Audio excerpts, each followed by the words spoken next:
Like, there's no coming back from that. What you are looking at right now is what a wheel spacer is supposed to look like. And this is what mine currently looks like. Because of a very, very stupid reason. There is a dog going absolutely nuts right now. So as you may or may not know, I had to take the front wheel spacers off my car so that I could change the wheel bearings, which, to be fair, we managed to do, but it wasn't easy at all. Let me show you the old wheel bearings, because they're not in, shall we say, the most amazing condition. In fact, they are terrible. So this is them, and as you can see, they're not great. By the way, that was in there. I had to take it out when we was getting these out, because one of these, I can't remember which one it is now. I think it's that one. Either way, those, very bad, very bad. As for the reason why this was a nightmare job, damn, that side is terrible. As for why that was a nightmare job, that is solely because of the wheel spacers. Now, I didn't put them wheel spacers on. They were on the car once when I got it. However, they were one hell of a job to get off. And here's where it started.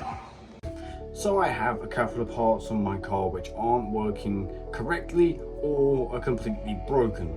So we need to change that, and we need to change that rather soon than later, because one of them is a wheel bearing or two. So first of all, we have this. It's a brand new wheel bearing. Two of them, one in here, one in the box. And that's because I have a wheel bearing or two on the front of my car which have gone bad. Second of all, we have these hard race sway bar end links. Now I've got these because I broke one. Well, now I've got the wheel off, I can show you what I mean about these sway bar end links which are broken, which now I'm looking at it, I don't think are going to fit. So there you have it, when the camera decides to focus. So this bit here is completely broken off from that bit. And this is the other problem I've got, is this spacer that's on here. If they're anything like the rear ones were, these are not going to come off easy. Pray for me.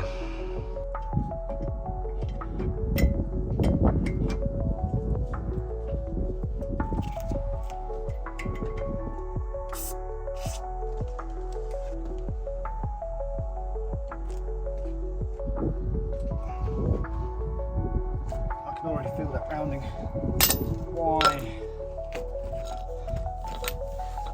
Why are they like this? Half of them already rounded where someone's tried to take them off before.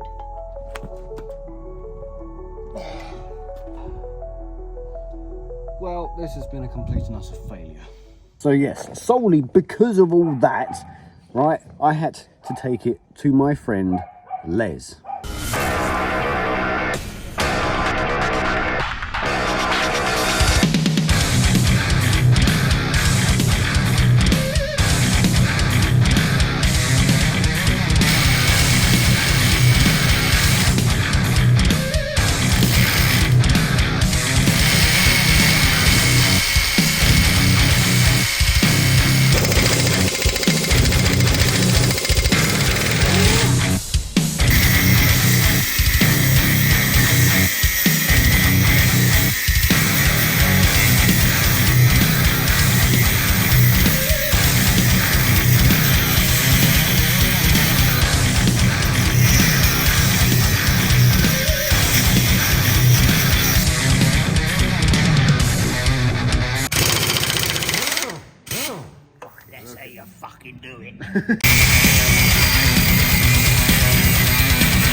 Now Les is a very, very good bloke at this sort of thing.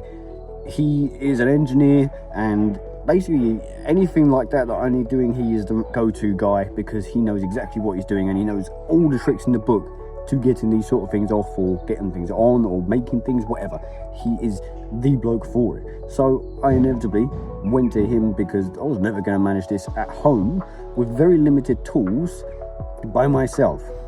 So I went to him to get the wheel spacers off so I could then change the wheel bearings, which he also gave me a hand doing. This is the aftermath. The previous owner put these on with, I mean, these have been on the car for a good five years, but I don't know what they put these on with, but these did not want to come off at all. Like, there's no coming back from that. You know. Now, the other one weren't too bad on the passenger side. We only had to cut out one of them, because the rest of them we managed to get a big boy gun on it. That's how you fucking do it. And we managed to get them all undone. Well, Les managed. And that is basically the sole reason why I do not like wheel spacers. I've never been a big fan of them anyway. I've seen many people have problems with it, and now I'm having problems too. And with these wheel spacers having to come off, I did have to sacrifice the fitment a bit, which, don't get me wrong, wasn't amazing in the first place, but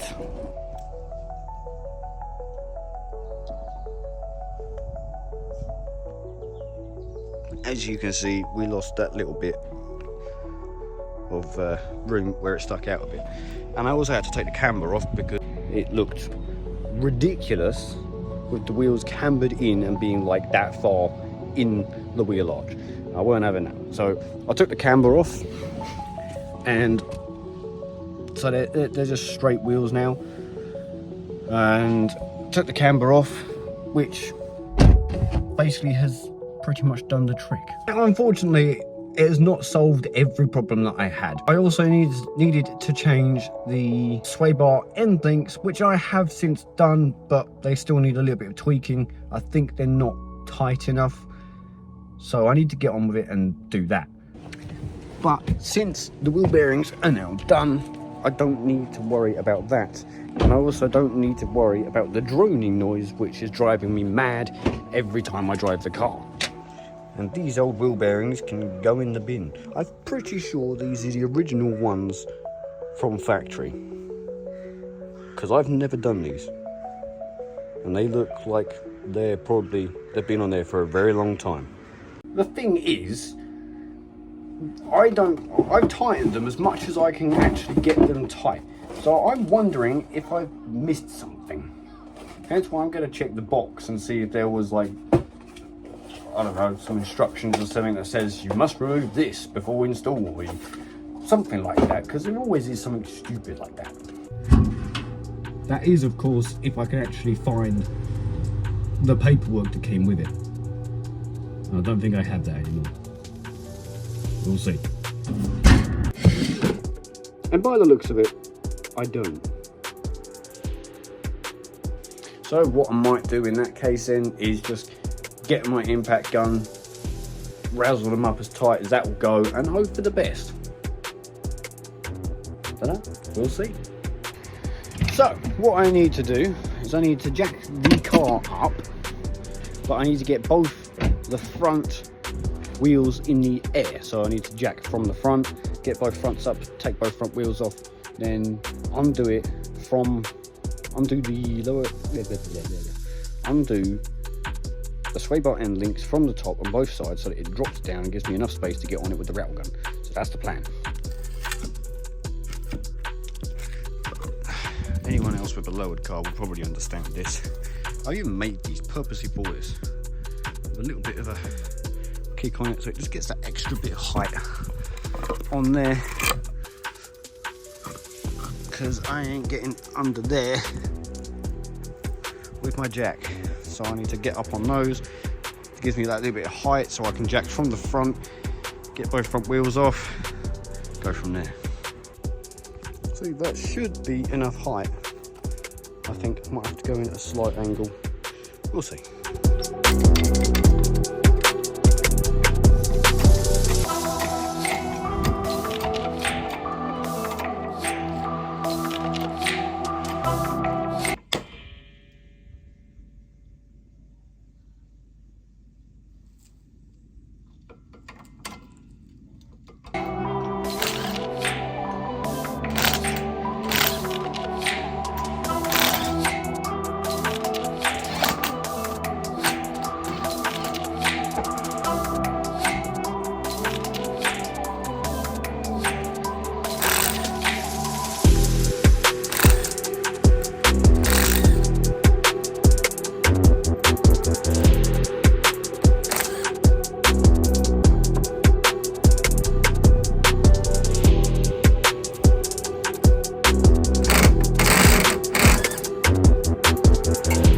The reason these broke in the first place, my original ones, was because I installed them wrong, and I've just realised I've done it again.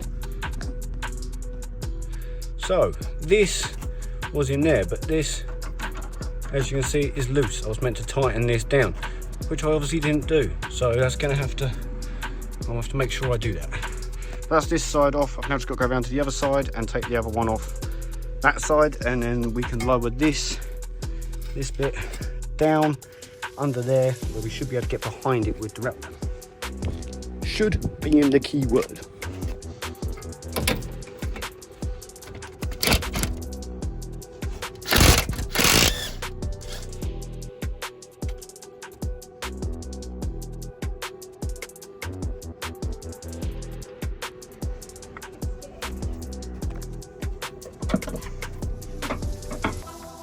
There we go. Now I should be able to have enough room both sides there, as you can see, to get to this back bolt, which I think is the problem.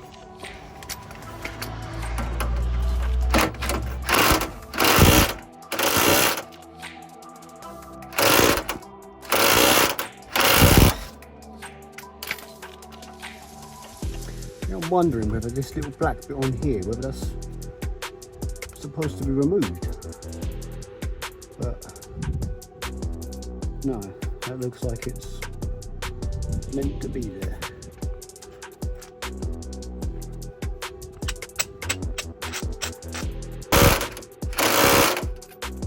That ain't getting much tighter. So let's go do the other side.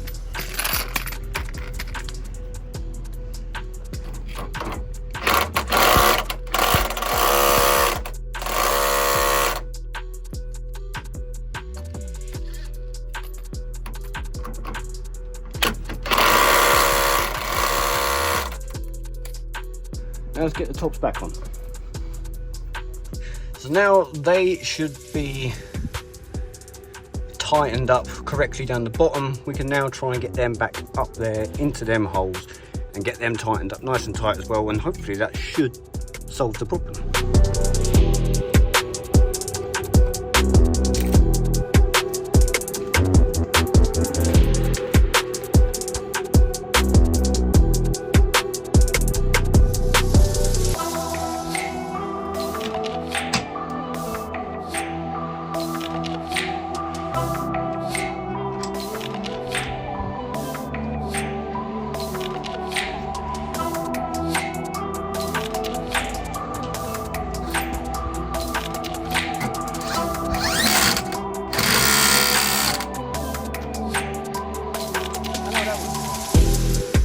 So now what I'm going to do is these little nuts here, I'm going to tighten them up, make sure they're nice and tight as well.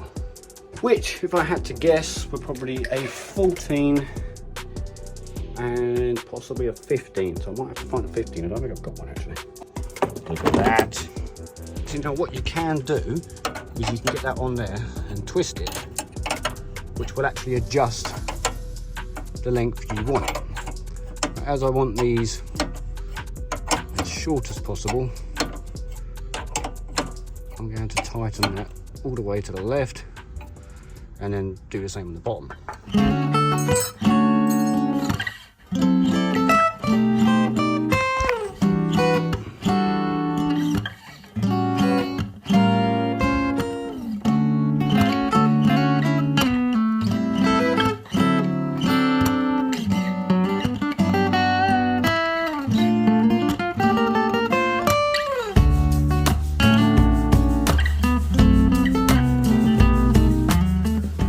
so that is both of those now tightened up. Hopefully that fixes the issue that I'm having, which is basically when I go over bumps and rocks and whatever, there is a knocking noise. And last time I had that noise, it was because those bolts weren't tightened up, or the nuts weren't tightened up properly or enough, or come loose, whatever. So I'm hoping that that solves the problem, and that is now sorted. If it's not that, then it might be the sway bar bushings or something like that. I'm not too sure, but we'll see. For now, let's just get the wheels back on, get the car back on the ground, and see how it does. What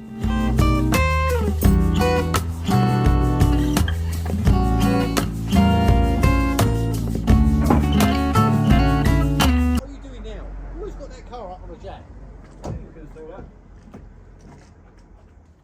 You should have a jack just permanently built into the bottom of your car, so you just let it down when you need it. I would love to. That's what race.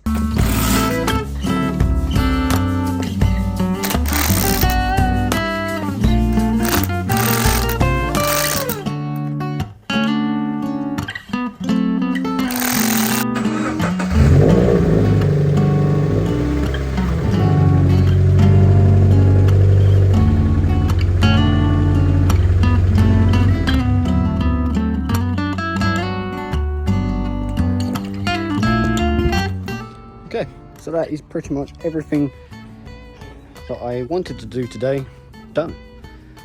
So now all I've got to do is test drive it and see whether the knocking has gone away. If it hasn't, then I'm not really too sure what it is.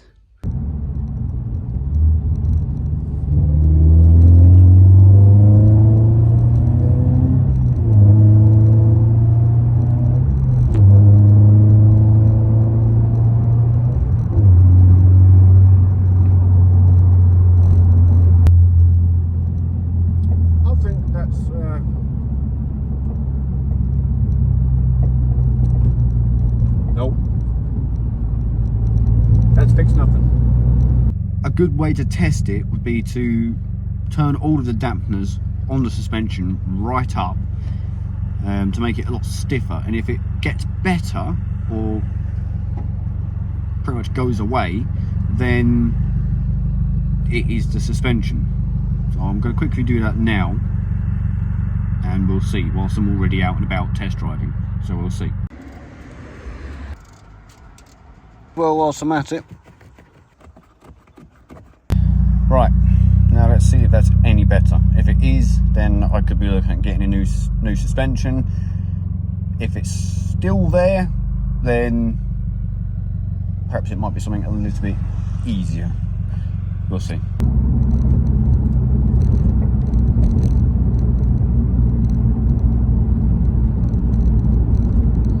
That's really difficult.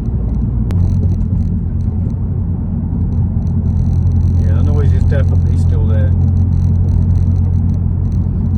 So now I'm really baffled. Now I really don't know.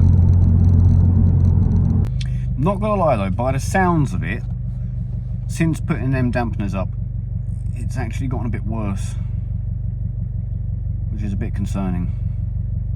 But I'll have to do some further investigation. But I'm going to leave this video here, and hopefully I can do a bit more research and try and find out what this problem is. Perhaps at some point I can jack it up, take some things off and have a look and see if I can find it. But anyway, thank you very much for watching, and I'll see you in the next video. Peace.